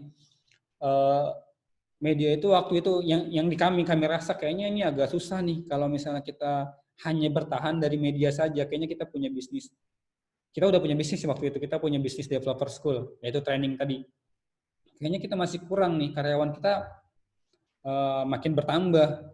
Setiap bulan kita harus mengeluarkan ratusan juta nih buat gaji karyawan. Otomatis harus punya penghasilan tambahan nih. Nggak cuma bisa nggak hanya mengandalkan ini aja nih. Karyawan udah makin banyak nih. Akhirnya ya udah nih, kayaknya udah saatnya kali Indonesia punya kelas online programmer. Sebenarnya udah ada sih beberapa kan. Cuma kan kita maju nih. Kita maju kelas online, bikin kelas online tentu saja dengan karakteristik kita sendiri dan kita punya pembeda juga. Akhirnya kita bikin kelas online.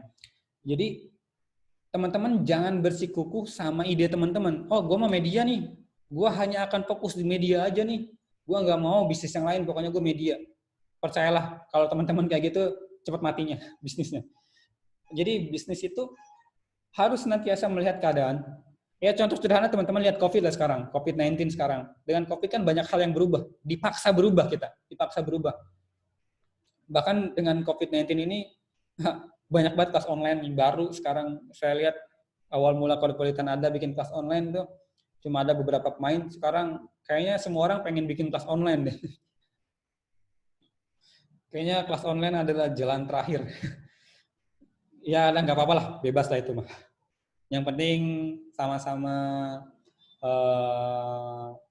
punya rezekinya, karena rezeki itu pada akhirnya nggak akan tertukar teman-teman. Kalau kita sih prinsipnya silakan teman-teman punya usaha masing-masing, silakan bikin kelas online kalau mau. Pada akhirnya ya rezeki itu tidak akan tertukar. Kita akan fokus memperbaiki apa yang kita punya aja, kita akan fokus memperbaiki konten kita akan fokus memperbaiki platform kita. Nggak masalah. Jadi pada akhirnya rezeki nggak akan tertukar. Kemudian, pelajaran nomor 11. Ini nih, yang harus teman-teman programmer, ini khusus programmer ya, harus teman-teman programmer camkan. Ini kita pelajari dari pengalaman kami. Percayalah, user tidak peduli sama sekali dengan teknologi kamu, partner juga nggak peduli, klien apa lagi? Kamu mau pakai CI kek, mau pakai Laravel kek, bahkan mau pakai native PHP kek, mau pakai JavaScript kek, mau pakai teknologi paling modern sekalipun, bahkan mau pakai Pascal, pada akhirnya user nggak peduli. Teknologi yang kita kembangkan dalam produk kita, user hanya peduli apa yang bermanfaat bagi mereka. User hanya peduli tentang apa yang mereka dapatkan. Jadi pelajaran nomor 11 nih teman-teman, tolong dicamkan, kecuali teman-teman memang programmer dan bekerja memang untuk memberikan yang terbaik, tapi ini harus tetap dicamkan sih. Teknologi adalah tools. Teknologi itu tools. Saya ulangi lagi, teknologi itu hanya sebuah tools, bukan jalan hidup. Teknologi itu jangan dijadiin berantem lah, bukan jalan hidup, apalagi bukan agama. Wah, gue adalah CI garis keras, gue nggak akan pakai teknologi yang lainnya. Gue kalau nggak pakai CI nggak mau. Itu udah ngaco tuh. Gue kalau nggak pakai Laravel nggak mau. Apaan sih itu CI, teknologinya kuno, misalnya kayak gitu ya. Wah, apa sih CI itu masih norak. Gue mah pakai JavaScript, masih zaman ya pakai PHP. Masih zaman ya pakai PHP. Gue pakai Node.js dong. Wah, berantem deh akhirnya pada programmer gara-gara framework, gara-gara teknologi. Padahal user nggak peduli, partner nggak peduli, klien apalagi, yang mereka pedulikan hanya apa yang bermanfaat bagi mereka. So buat programmer, stop berantem gara-gara tools. Teknologi itu, bahasa pemrograman apapun pada akhirnya sama aja, itu hanya sebuah tools. Jangan dijadikan itu sebagai jalan hidup, apalagi berantem gara-gara tools. Dan ini udah kita pelajari di Codpolitan. Kita awal mula dulu ngikutin apa kata orang, apa kata tren. Oh, kita pakai tren sekarang pakai ini, akhirnya kita pakai tren tersebut. Namun seiring berjalannya waktu ternyata kita memang nggak terbiasa pakai tools itu, akhirnya kelimpungan sendiri. Pada akhirnya sekarang kita balik lagi. For information, sekarang Codepolitan masih pakai PHP dan masih pakai CI. Kita nggak peduli mau dibilang teknologi kuno pakai PHP, nggak peduli. Selama kita masih bisa memberi manfaat, selama user masih bisa mendapatkan manfaat dari kita, selama bisnis masih jalan, dan selama masih lancar-lancar aja, it's fine, nggak masalah buat kita. Pelajaran nomor 12. Ini balik lagi ke masih agak relevan dengan yang 11 tadi. Kalau teman-teman mau bikin produk, teman-teman harus perhatikan ini. Tidak peduli apa yang kamu inginkan, yang penting adalah apa yang user pedulikan. Saya baca lagi. Tak peduli apa yang kamu inginkan, yang paling penting adalah apa yang user pedulikan. Jadi kalau teman-teman bikin produk nih, jangan sudut pandangnya, ini kayaknya keren nih, ini kayaknya keren banget nih, ini kayaknya harus ada fitur ini, harus ada ini, harus seperti ini, warnanya harus begini, pokoknya ini desainnya harus begini deh, UX-nya harus kayak gini, ini keren banget nih, pokoknya keren banget menurut gue nih. Jangan kayak gitu teman-teman. Kalau teman-teman mau berhasil, mintalah pendapat user. Karena apa yang kita inginkan itu belum tentu apa yang user pedulikan. Kadang-kadang kita, ini keren banget nih. Kita bikin fitur, wah kayaknya canggih fitur ini. Dan user nggak peduli. User nggak pakai sama sekali, buat apa akhirnya kan? Nggak guna juga akhirnya. Jadi kalau mau bikin sesuatu, jangan berorientasi pada apa yang kita inginkan.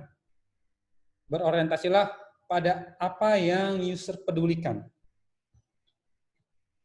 Oke. Pelajaran nomor 13 ini sudah hampir setengah 6, ada 3 lagi. Oke, saya percepat. Miliki mentor. Pelajaran nomor 13. Miliki mentor ini nggak mesti kita todong seseorang jadi mentor sih. Teman-teman bisa follow seseorang yang menurut teman-teman, itu kayaknya keren nih, pemikirannya bagus. Mungkin bisa juga diminta pendapatnya. Karena dengan memiliki mentor ini akan mempercepat sih. Seperti yang saya bilang, pengalaman memang guru terbaik, tapi tidak harus segala sesuatu kita yang ngalamin sendiri sih. Mau gagal kita ngalamin juga. Orang mentor mungkin udah pernah gagal, tapi kan nggak mesti kita gagal juga kayak mentor gitu kan. Jadi miliki mentor karena ini akan menghemat waktu kita. Pelajaran nomor 14. Nah, ini penting juga nih buat programmer yang ingin switch jadi pengusaha. Delegasikanlah walaupun hasilnya tidak sebaik yang kamu lakukan. Misalnya teman-teman nih, biasanya kan programmer itu perfeksionis nih. Perfeksionis, wah kayaknya kalau gue delegasikan dia kerjanya nggak keren nih. Kalau gue nih sampai gue teliti sampai detail banget, bahkan gue bikin sampai rapih banget. Belum tentu kalau orang lain akan melakukan hal yang seperti gue lakukan gitu kan. Tapi kalau teman-teman mau jadi pengusaha, belajarlah untuk mendelegasikan, karena dengan mendelegasikan pekerjaan itu artinya kita bisa melakukan hal yang lain. Karena kalau misalnya nanti teman-teman mau jadi pengusaha, banyak banget yang perlu dipikirin sih, banyak banget yang perlu dipikirin. Jadi sebisa mungkin delegasikan apa yang bisa didelegasikan, karena itu akan menghemat pekerjaan kita, sehingga kita bisa fokus pada hal-hal yang lain yang mungkin barangkali lebih berguna atau lebih penting untuk kita berada di situ. Selanjutnya, pelajaran nomor terakhir pada kesempatan kali ini. Jadi sebenarnya seperti yang saya sampaikan di awal tadi, banyak banget pelajaran yang udah saya dapetin di Codepolitan. Pada kesempatan kali ini karena terkait waktu, saya cuma share 15 aja. Mungkin nanti, gimana enaknya ya? Saya mungkin sekarang kan punya channel YouTube nih. Nanti mungkin saya akan coba lanjutin pelajaran-pelajaran ini akan di channel YouTube saya. Mudah-mudahan saya bisa konsisten. Oke, pelajaran nomor terakhir nih. Sederhanakan lah, buatlah user paham apa yang kita tawarkan. Ini penting banget. Ini penting banget buat Codepolitan sih. Jadi di awal-awal dulu kita bikin website Codepolitan tuh banyak banget fiturnya dan banyak banget menunya, sampai kadang-kadang orang datang ke Codepolitan bingung. Ini ngapain sih? Ini apaan sih? Ini bisnisnya apa sih? User User datang mungkin oke, tapi partner yang mau ngasih uang ke kita bingung, ini website Codpolitan ngapain sih, penawarannya apa sih yang bisa ditawarkan ke kita. Akhirnya belajar dari situ sampai sekarang akhirnya kita sederhanakan. Kita banyak sekali teman-teman.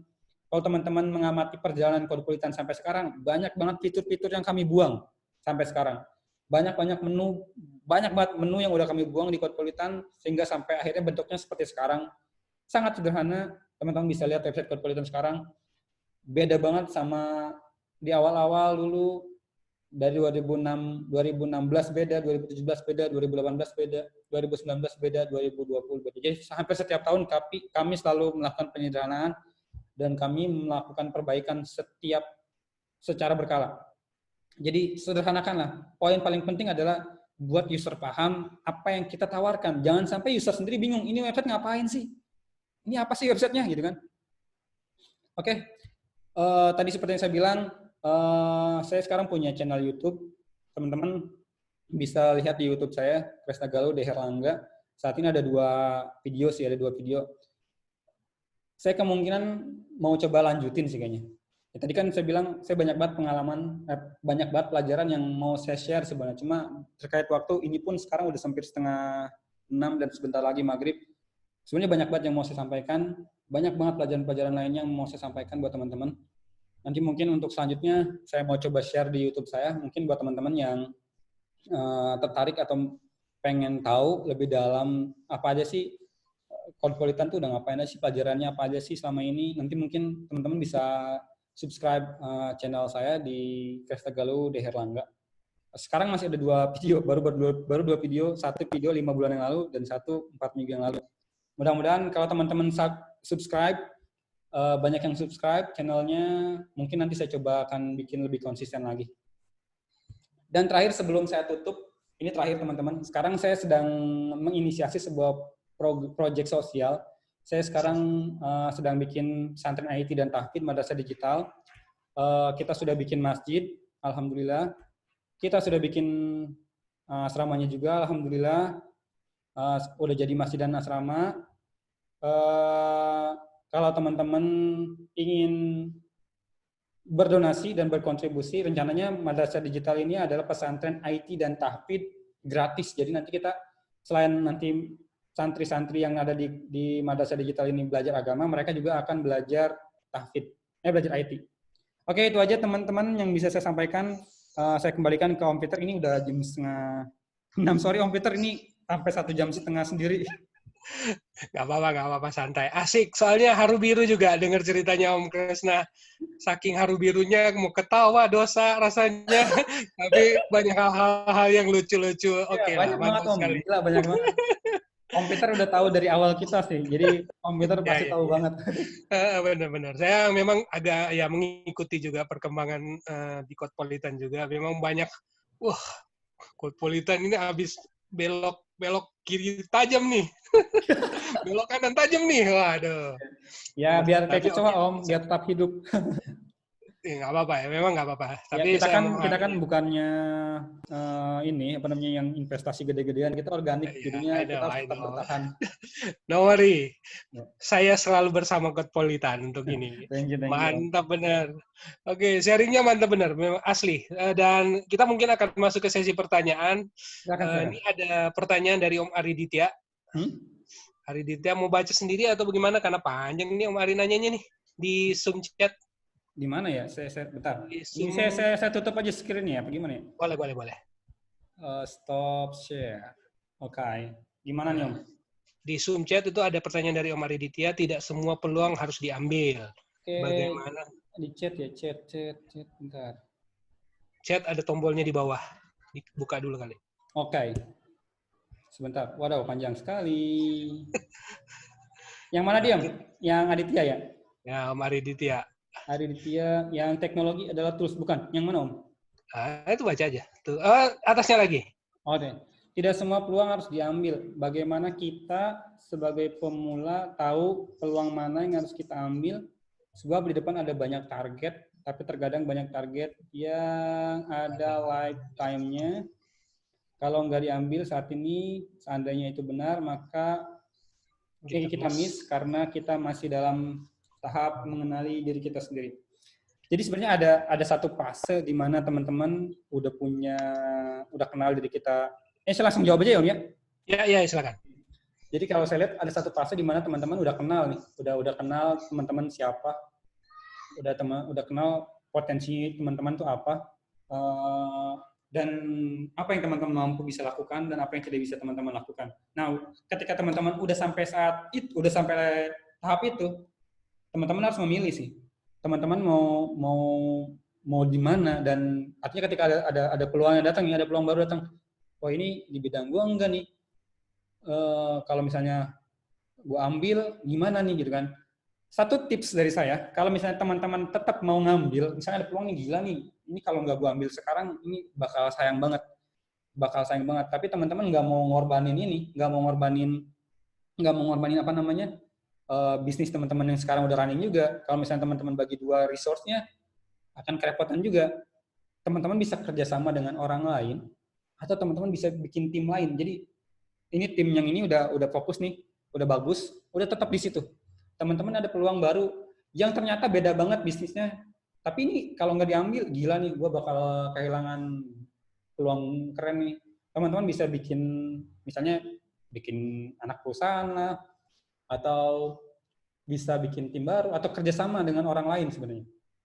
Kayak gitu. Itu sih Om, kayaknya Om. Halo. Iya. Ya, sorry.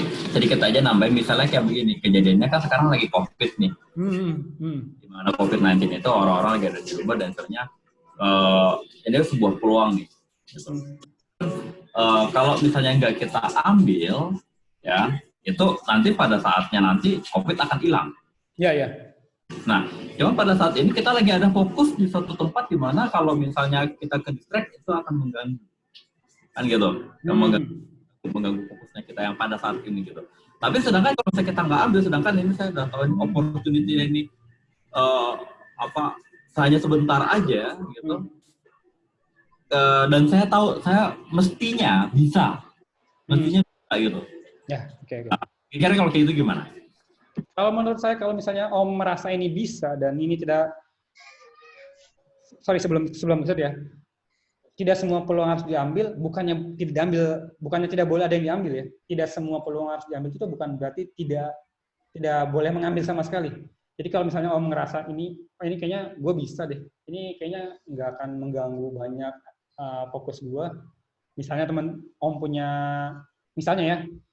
Om punya 8 anak panah tadi seperti saya bilang, ini 8 anak panah, kayaknya kalau satu anak panah gue tembakin ke situ, gue yakin banget nih kena nih, karena ini targetnya gede, masa gue nggak kena sih kayak gitu kan. Kayaknya satu bisa gue alokasin ke situ deh, tenaga gue misalnya.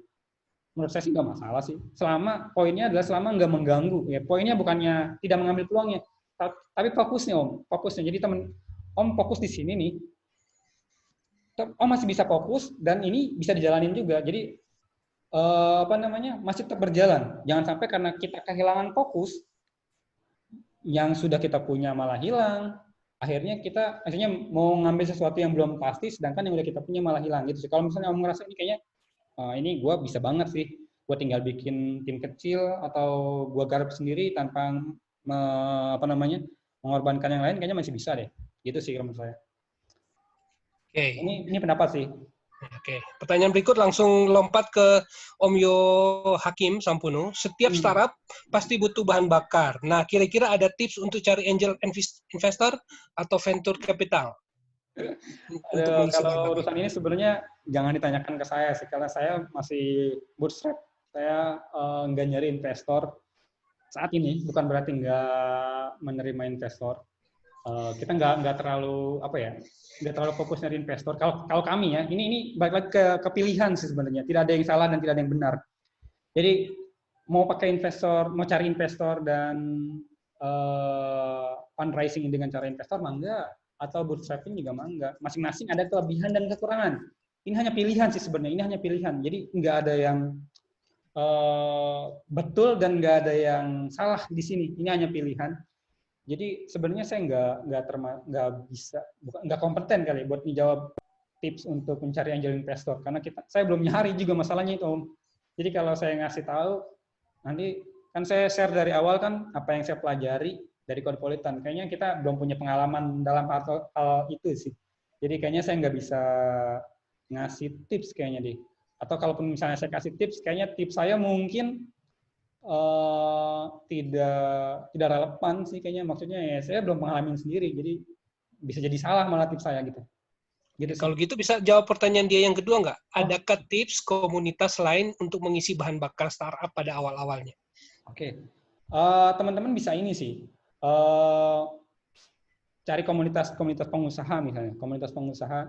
Sebenarnya cara cari mengisi bahan bakar tuh teman-teman mulai dengan satu bisnis yang kecil aja dulu. Bisa subsidi silang sih. Ini kita lakukan sih di awal Cosmopolitan ya. Ini saya nggak ceritain tadi ya. Jadi awal mulai kita bikin Cosmopolitan, kan kita awal mulai tuh langsung nekat Om. Jadi saya 2012 lulus kuliah, kerja 1 tahun 2013.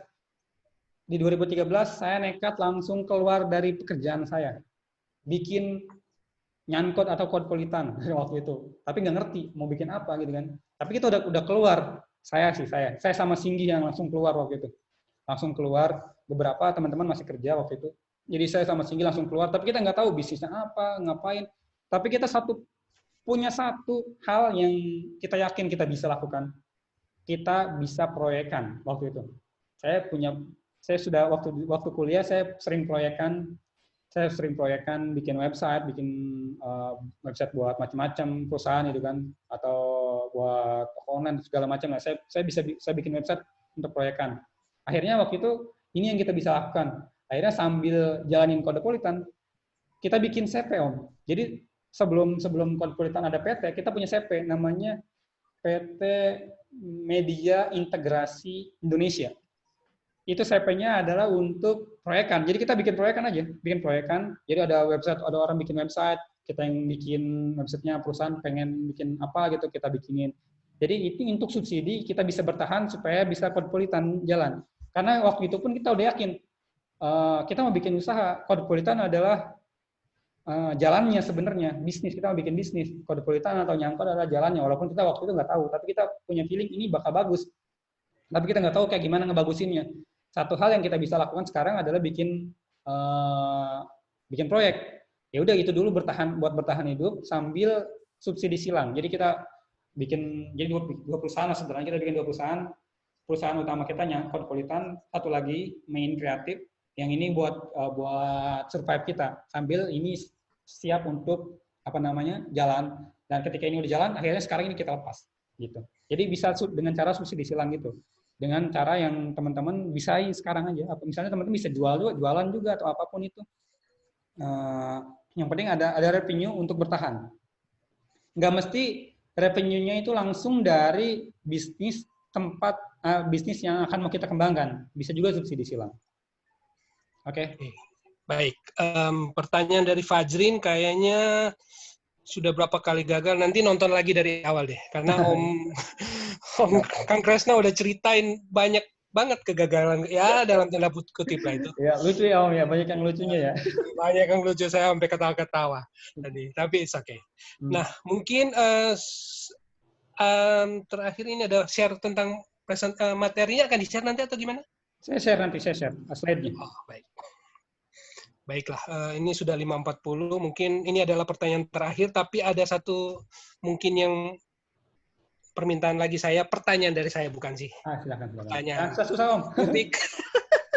Pertanyaannya begini, apakah tips dari Om Kresna untuk teman-teman yang sudah jadi pendengar hari ini, apakah mereka tetap harus di-encourage untuk buka startup atau gimana? Nah, itu. Oke. Ini sebenarnya balik lagi ke pelajaran nomor berapa saya tadi ya. Cuma saya lebih detailin lagi. Jadi menurut saya, tidak semua orang harus jadi pengusaha sih. Tadi saya bilang, pengusaha bahkan levelnya tidak di atas pekerja. Tidak, itu hanya pilihan hidup saja sih. Hanya pilihan hidup saja. Bahkan menjadi pengusaha tuh kadang-kadang belum tentu lebih punya penghasilan lebih banyak, bahkan punya waktu lebih luang lebih banyak dibanding pekerja. Jadi menurut saya itu hanya pilihan saja sih Om. Jadi nggak mesti setiap orang kita dorong jadi, ayo silakan jadi pengusaha, silakan bikin startup semua, enggak sih. Menurut saya saya punya kenalan, mungkin Om Peter pasti kenal, Om Rahmat Aludin. Dia adalah freelancer. Penghasilannya gede banget sih. Bahkan mungkin lebih besar dari penghasilan saya gitu kan. Yang jadi pengusaha gitu kan. Lebih besar dari gaji saya yang sebagai pengusaha. Dan Om Rahmat, Kang Rahmat punya waktu yang cukup luang gitu kan. Punya waktu yang cukup luang, punya waktu yang untuk keluarganya, bahkan sekarang dia mau bikin berkebun. Saya intinya tidak mesti setiap orang tuh harus jadi pengusaha, itu hanya pilihan saja. Menjadi pengusaha belum tentu menjadi lebih bahagia dibanding bekerja. Menjadi pengusaha belum tentu lebih memiliki waktu luang daripada bekerja, bahkan menjadi programmer. Belum tentu menjadi pengusaha punya waktu lebih banyak dibanding programmer itu sendiri. Jadi yang teman-teman menjadi programmer, jadi programmer aja. Sekarang banyak sekali programmer yang punya gaji lebih besar, bahkan lebih besar dari pengusaha itu sendiri. Kadang-kadang teman-teman bisa bekerja di luar negeri, mendapatkan penghasilan dolar. Di Indonesia pun banyak banget perusahaan yang sedang mencari programmer, atau nggak mesti jadi pengusaha sih. Pengusaha itu menurut saya hanya pilihan aja sih. Karena saya sih emang dari dulu punya cita-cita jadi pengusaha, dan saya bahkan ya teman-teman, kita punya gaji yang cukup besar tuh baru sekitar 2 tahun sekarang aja sih. Sebelumnya tuh wah kalau diceritain sedih sih. Iya, baiklah. Jadi makanya nggak mesti ya. Baik. Ya itu pilihan aja. Pilihan aja, baik. Jadi kita akhiri aja sekarang karena mungkin waktunya udah tinggal. Ya, oke. Baiklah. Dengan teman-teman semua, baik yang di Zoom yang ada tadi, berapa ya? Saya sampai cek ada 40. Di Facebook saya sempat cek ada 80-an, tapi lama-lama turun. Berarti ada, seperti yang saya sudah duga, ini ada sekitar 100 lebih peserta kita hari ini. Baik, dengan demikian berakhir sudah teman-teman sesi kita PHP ID Online Learning terpanjang kali ini. Tapi topiknya asik banget. Oke, terima kasih untuk Kang Kresna mewakili pengurus PHP Indonesia yang sudah berbagi cerita untuk kita hari ini. Semoga nggak bosan-bosan berbagi. Dan di-inform aja, kalau anytime sudah sharing yang di Facebook atau yang di YouTube, tinggal diposting aja lagi di grup. Nggak masalah. Siap. Oke, dengan demikian berakhir sudah. Dan teman-teman sebelum berpisah, saya thank you dulu ke Kang Kresna yang sudah berbagi cerita untuk kita. Oke, thank you semuanya teman-teman. Ya, thank you Elvian, Om Yopi, wah Om Fadil,